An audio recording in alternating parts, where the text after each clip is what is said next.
Okay, you will recall a couple weeks ago. I'm sorry we had to cancel last Sunday, but with Thanksgiving and everything, I think it was best. We've got Christmas coming up and New Year's and all that, so we're just playing this by ear. I still plan to get this finished by sometime in January. So, but 2 weeks ago we began with chapters 12 through 13. I told you that chapters 12 through 15, verse 4, are parenthetical again. These are not happening in chronological order. There are things that are happening within the midst of all the chronology that's going on.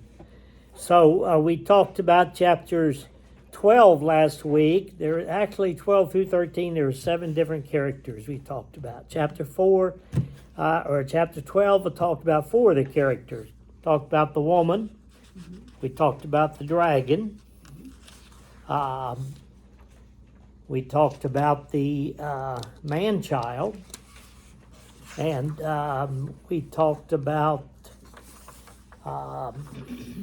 Michael the Archangel. So today, chapter 13, we have 3 more characters of those 7 that we want to talk about. The first one is found in Revelation chapter 13, verse 1. Then I stood on the sand of the sea, and I saw a beast rising up out of the sea, having 7 heads and 10 horns. And on his horns 10 crowns, and on his heads a blasphemous name. Now the beast which I saw was like a leopard. His feet were like the feet of a bear, and his mouth like the mouth of a lion. The dragon gave him his power, his throne, and great authority. And I saw one of his heads as it had been mortally wounded, and his deadly wound was healed. And all the world marveled and followed the beast. So they worshiped the dragon who gave authority to the beast. And they worshiped the beast, saying, "Who is like the beast? Who is able to make war with him?" And he was given a mouth speaking great things and blasphemies, and he was given authority to continue for 42 months. Then he opened his mouth in blasphemy against God, to blaspheme his name, his tabernacle, and those who dwell in heaven. It was granted to him to make war with the saints and to overcome them. And authority was given him over every tribe, tongue, and nation. All who dwell on the earth will worship him, whose names have not been written in the book of life of the Lamb slain from the foundation of the world. Let's look at this first beast. We notice the first thing about him is that he rises out of the sea. Now, sea depicts turbulence. I'm sure everybody here has been to the ocean before, and it's a beautiful thing to see, but it can also become very turbulent, especially during times of storms, and especially during times of hurricanes. Now, John, it says, stood on the sand of the sea. The sand of the sea is demonstrative of many people. There's no way you could ever count the grains of sand that are on the seashore.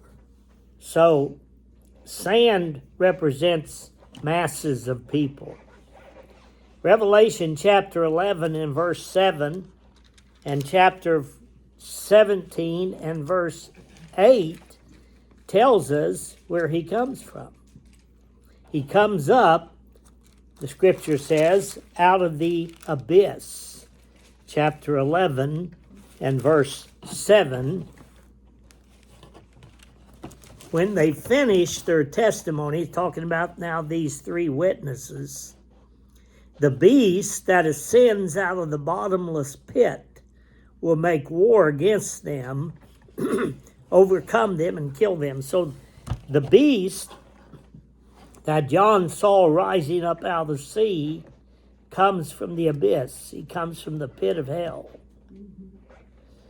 Chapter 17 and verse 8 tells us basically the same thing about where this first beast comes from. Verse 8 says, get it up here where I can see it, the beast that you saw was and is not, and will ascend out of the bottomless pit and go to perdition. So this first beast comes directly from hell. He is the Antichrist. Chapter 13 of Revelation, verse 18 tells us, although it doesn't say he's a man, the scripture basically is saying that he is a man. Verse 18, here is wisdom, let him who has understanding calculate the number of the beast, for it is the number of a man. His number is 666. So the number of the beast is the number of a man, which suggests that the beast is a man. He is a man with great charisma and intelligence.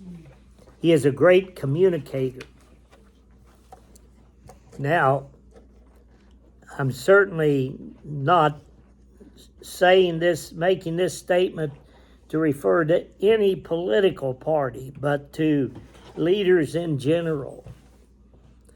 We've had some presidents who were outstanding speakers. Yes. They had great charisma, very likable. Even if you didn't agree with them, you liked them. Mm-hmm. And the masses seem to go after people like that. Yes. They don't have to adhere to Christian principles or anything. If they have great charisma, oh, I like him. Mm-hmm. You know, he is good. Well, that doesn't necessarily mean he's a good person. And the Antichrist will be very persuasive. He will persuade the masses because of his great charisma. And if he were running for president, no doubt he would be elected because of his charisma.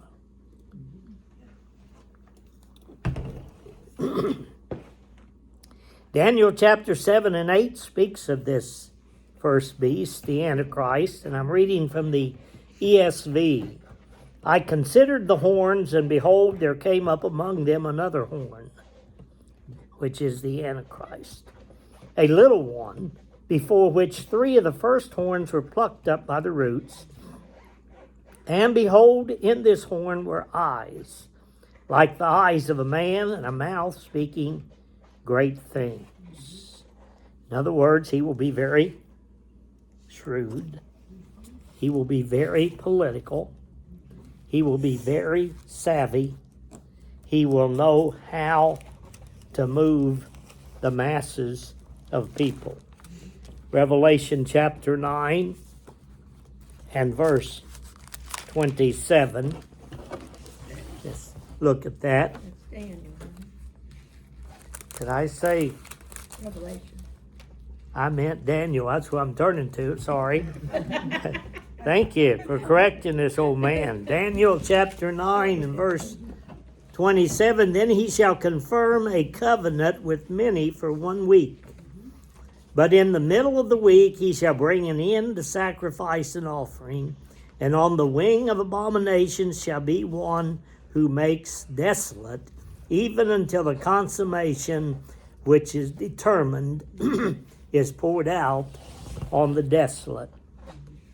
The Antichrist will be very shrewd. He will be very gifted, very charismatic, a great communicator. He will convince Israel to make a 7-year peace treaty with their Arab neighbors, and he will guarantee their protection for 7 years. But in the end of that 7 years, 3.5 years, he will break that peace treaty. And then he will be revealed for who he really is. The power of Satan. Revelation chapter 17. Now we're getting back to Revelation. Revelation chapter 17 and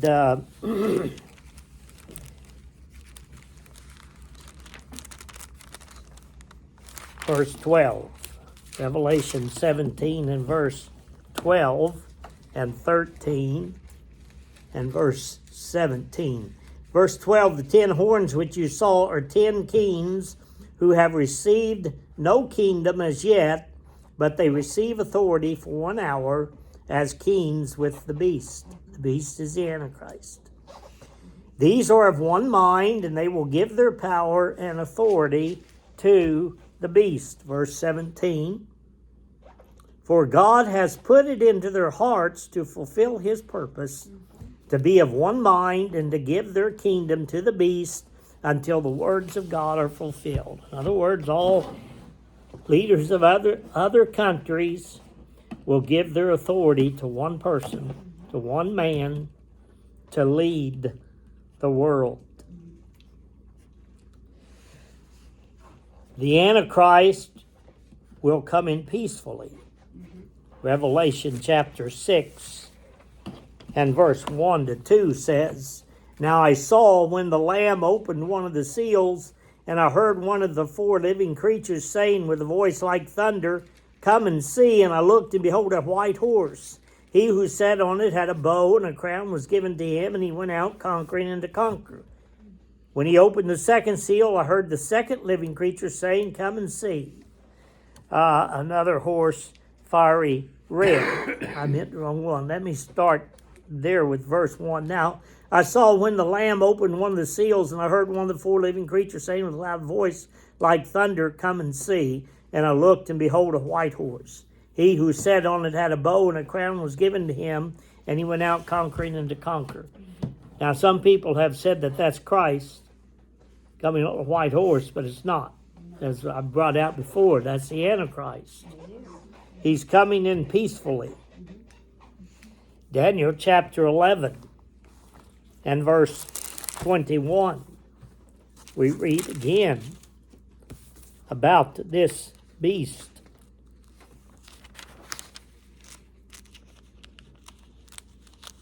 Daniel 11 and 21.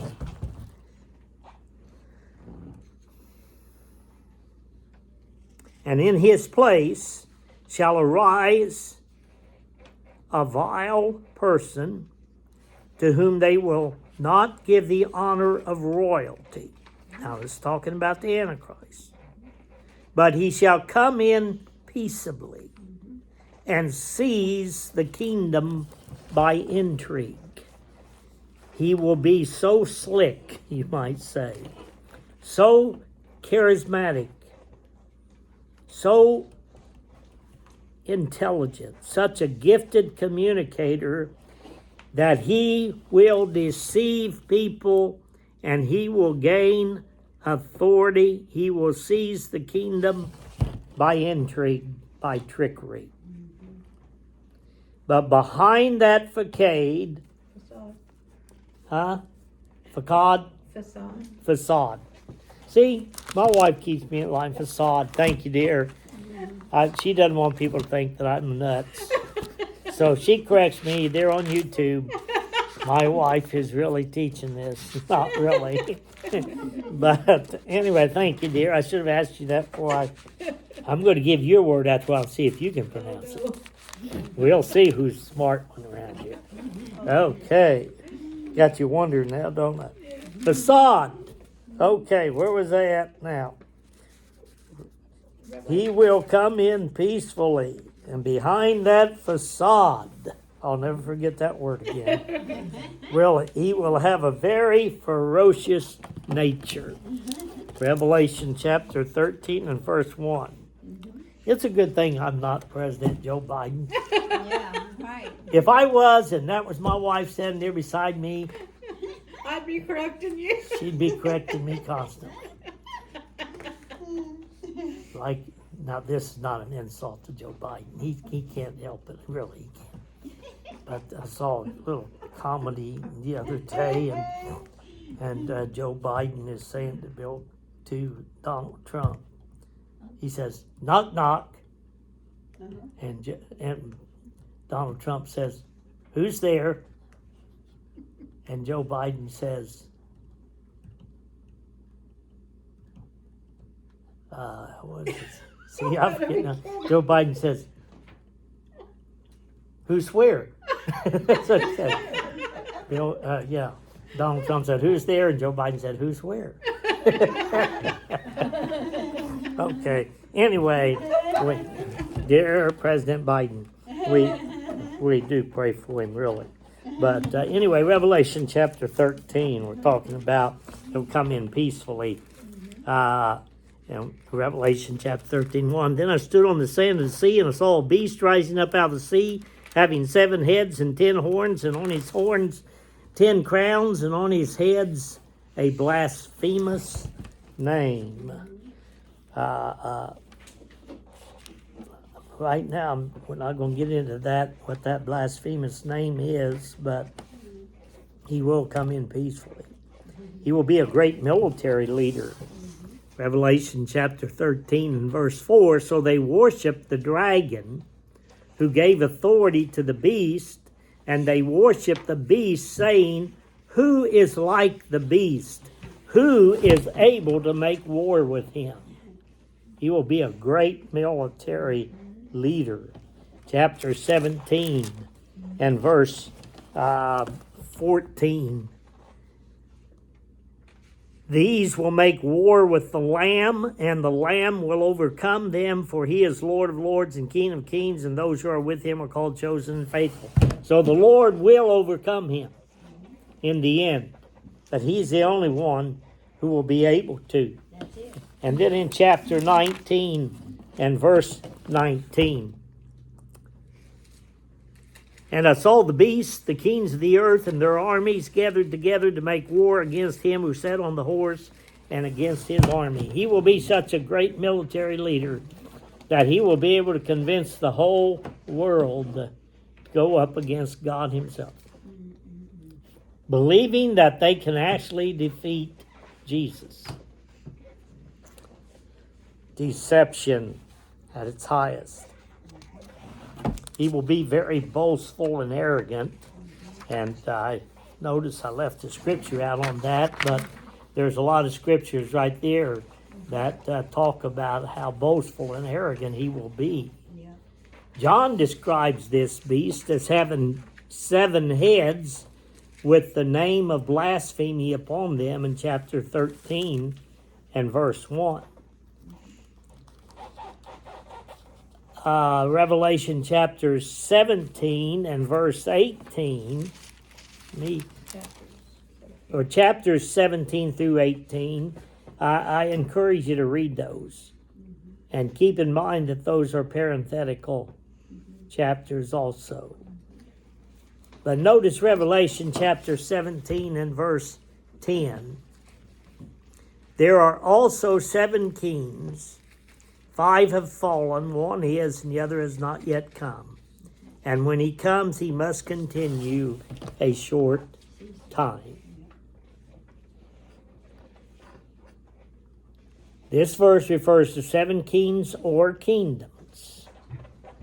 These 7 kingdoms are Egypt, Assyria, Babylon, Medo-Persian, which is now Iran, Greece, Rome, and the last one will be the revived Roman Empire.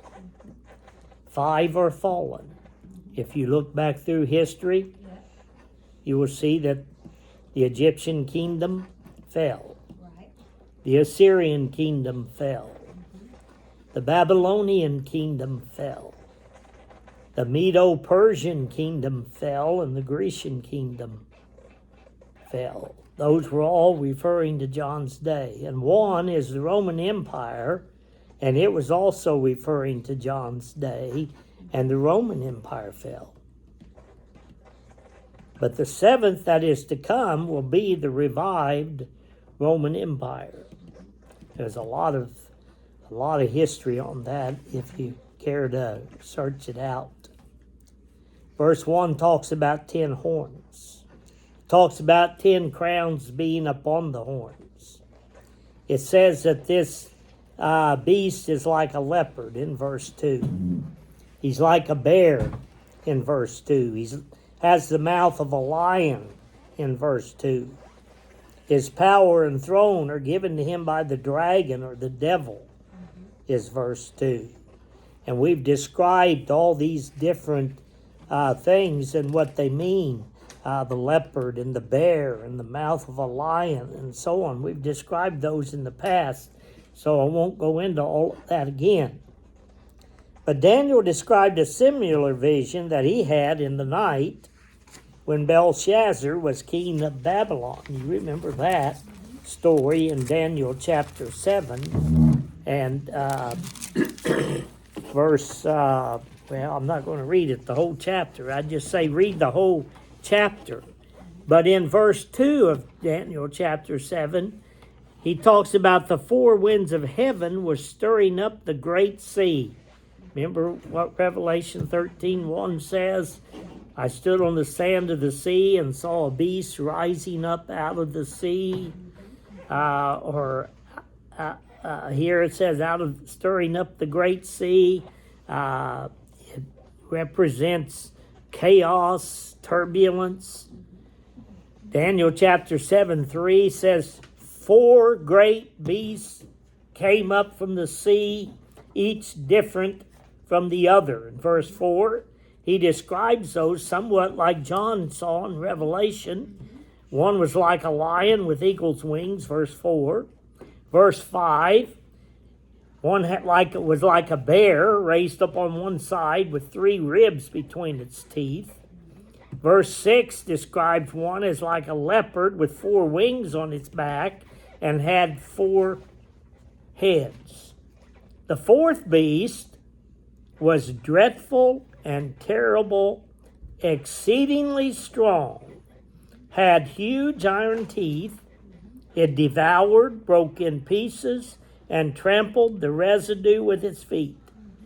It was different from all the beasts that were before it, and had 10 horns.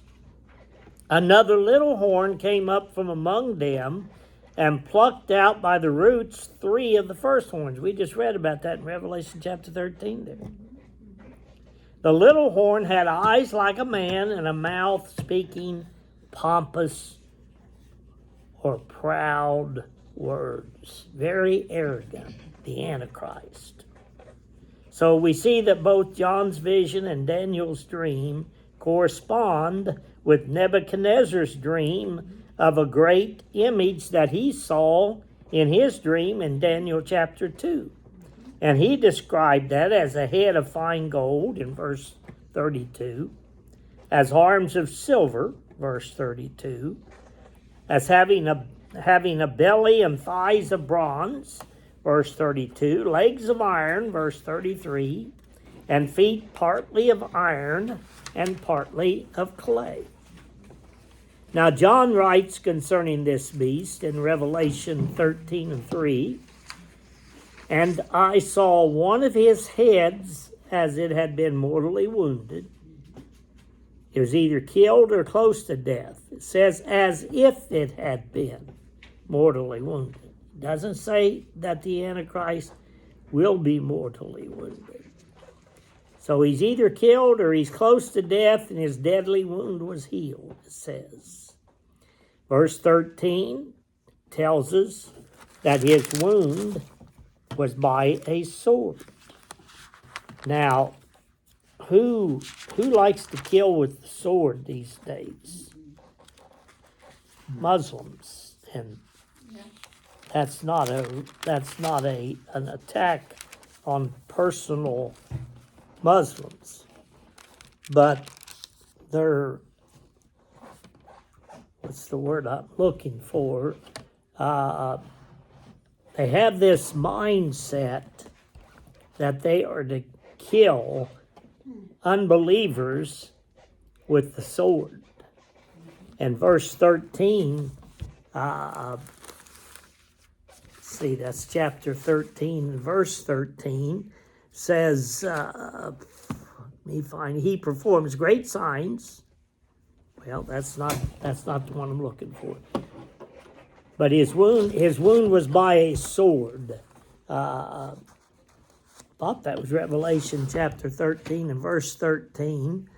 But it must not be. Anyway, I'll let you look that up.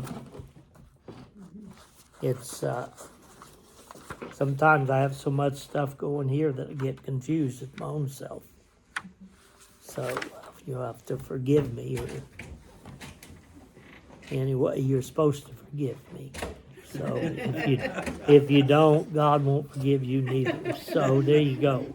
So everybody's going to forgive me, right, for all of my mistakes. Okay. Now there are different interpretations as to the head of this beast that is wounded.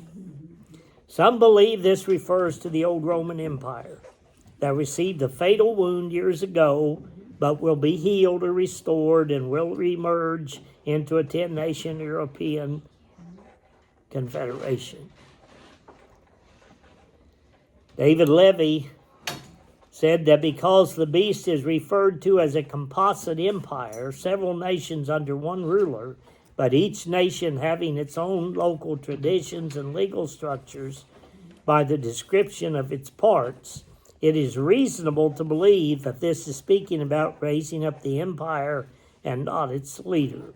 Often the leader and his empire are used interchangeably in Scripture or are identified together. Thus the word beast refers to both the Antichrist and his kingdom.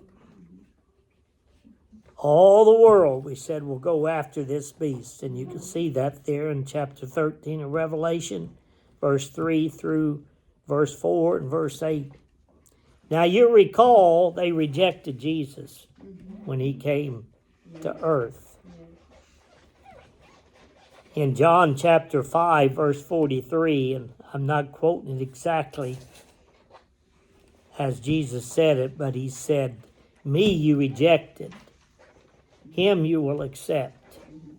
He's speaking to the Jews. "Me you have rejected, him you will accept." When the fake Christ comes, when the false Messiah comes, when the Antichrist comes, you will accept him. Of course, they will find out real quick that he is a fake. The Pharisees were concerned that the world was going after Jesus after he had raised Lazarus from the dead. You recall the Pharisees said, "What are we going to do? The world is going after this man."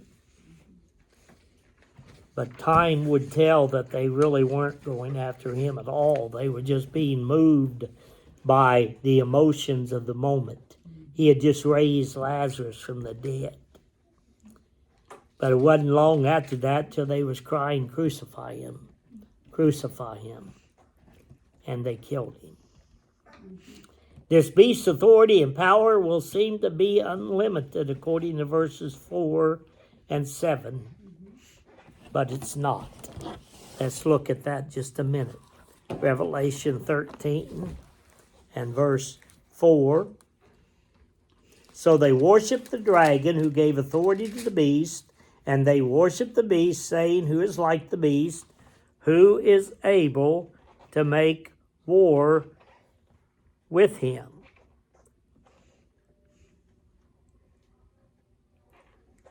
Let me find it here, okay? And then in verse 7, it was granted to him to make war with the saints and to overcome them, and authority was given him over every tribe, tongue, and nation.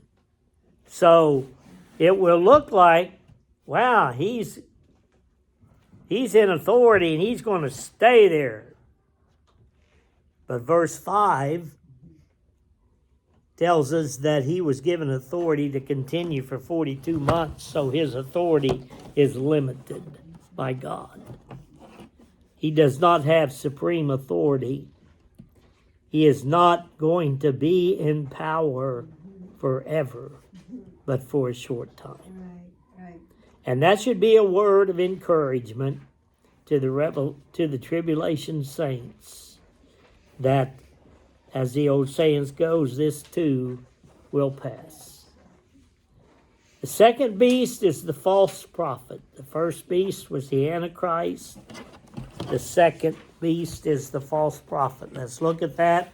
Chapter 13, verse 11. Then I saw another beast coming up out of the earth, and he had two horns like a lamb and spoke like a dragon.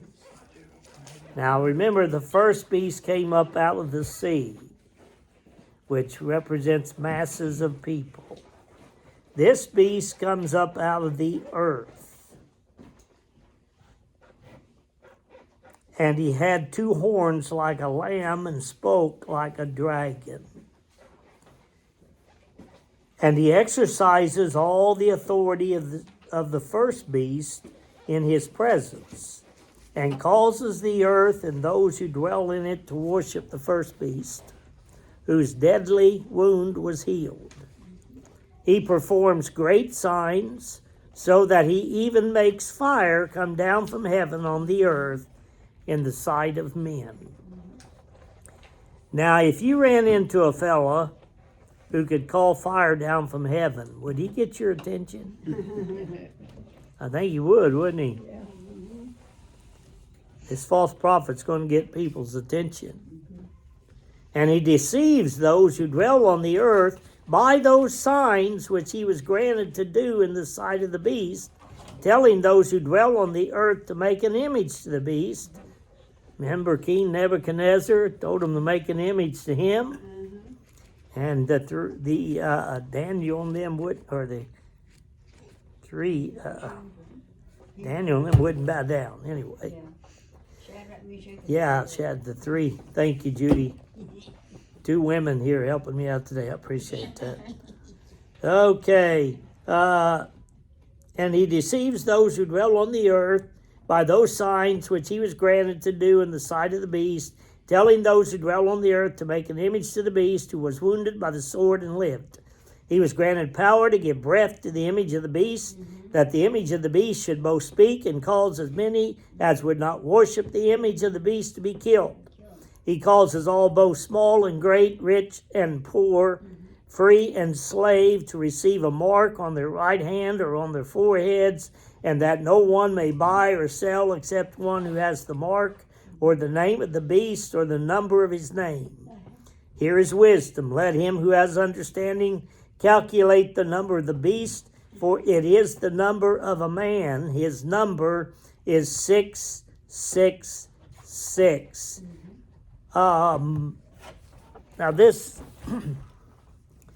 false prophet is very interesting. He rises up amongst the masses of humanity. He has 2 horns like a lamb, but speaks like a dragon. In other words, he's a wolf in sheep's clothing. He's a master deceiver. It's amazing to me how gullible people are today. They will follow anybody or anything that sounds good. Probably any number of us could start our own religion and get a pretty good following, because people are very easily deceived. He will promote the satanic program of the dragon, who is the Antichrist, or the devil, really here. The dragon is the devil. And he will promote the satanic program of the dragon, the devil, and the first beast, the Antichrist, who will try to annihilate the Jewish people. In Revelation chapter 12 and verses 13 to 17, get that here. Revelation 12, verses 13 to 17. Now when the dragon saw that he had been cast to the earth, that's the devil, he persecuted the woman who gave birth to the male child. We talked about that. But the woman was given 2 wings of a great eagle that she might fly into the wilderness to her place where she is nourished for a time and times and a half time from the presence of the serpent. And I mentioned that that is speaking of Israel. And that so many Jews will be protected by God. And it seems to me like it'll probably be in, what did I say, Patmos? No, not Patmos. Anyway, so the serpents sound like President Biden now. Anyway. I'm sorry, I'm not making fun of him. I can't help sometimes that stuff pops in my head because we all getting old. That she might fly into the wilderness to her place where she will be nourished for a time and times and a half time, 3.5 years from the presence of the serpent. At the last, that's the last 3.5 years of the tribulation. So the serpent spewed water out of his mouth like a flood after the woman, that he might cause her to be carried away by the flood. But the earth helped the woman, and the earth opened its mouth and swallowed up the flood, which the dragon had spewed out of his mouth. And the dragon was then raised with the woman, and he went to make war with the rest of her offspring, that is, those who have accepted Christ in the tribulation period, who keep the commandments of God and have the testimony of Jesus Christ. So the first beast, the Antichrist, will try to annihilate the Jewish people. He won't be able to, so he will go after those who have accepted Christ at that moment during the tribulation. There are some explicit facts about the false prophet. In verse 12, it says he causes men to worship the image of the first beast, the Antichrist. I know now what I was going to say. What's this image of the beast going to be? I don't know. But possibly it'll be a robot. You know, I was just watching a robot the other day. It was cooking for this guy. I mean, you know, if it would have had some kind of flesh on it, you'd have thought it was a real human being. It was standing there doing the cooking. And you know, what is this? These letters they're talking about today, IA or something. That's so dangerous. AI, that's so dangerous. Well, if they get that to going, you know, they can create human beings that will look just like a human being. And they'll be able to speak and walk. So you can see it won't be hard, with that being the case, for the false prophet to make an image like the beast and require that everybody bow down to it and worship it. He performs amazing wonders and miracles, verse 13 tells us. He calls down fire from heaven. He deceives the whole world by his miracles. He gives magical life to the image of the beast, the Antichrist. He causes people to receive the mark of the beast, verses 16 to 18. The mark of the beast. There's a lot of speculation about what the mark of the beast is. Now, I will say this, and this is my opinion. People are worried that they might accidentally take the mark of the beast. It is in my opinion that you cannot take the mark of the beast without knowing it. Taking the mark of the beast will be a direct response to rebel against God and to follow the Antichrist. It will be a deliberate choice. You will know what you're doing when you take it. You can't be fooled I don't believe into taking the mark of the beast. Okay, now, there's a word that I put on here.